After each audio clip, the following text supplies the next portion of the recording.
Дојдоа три момчиња, му побараа на убиеното момче лична карта или цигара, пошто почнаа да го удираат. Викав, оставете го детето, повикав полиција и брза помош.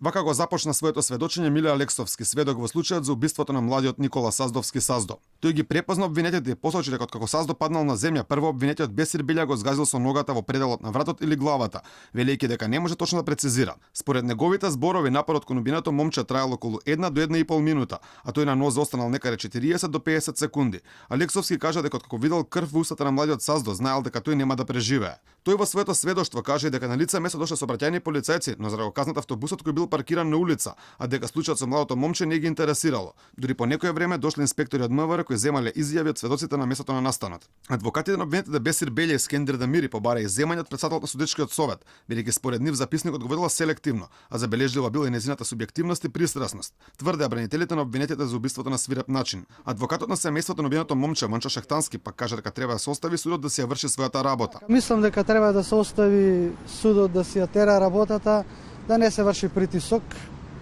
Нека одлучи судот, како смета така. Ваш коментар во однос на искажот Немаме на коментар, сведок, немаме коментар сега.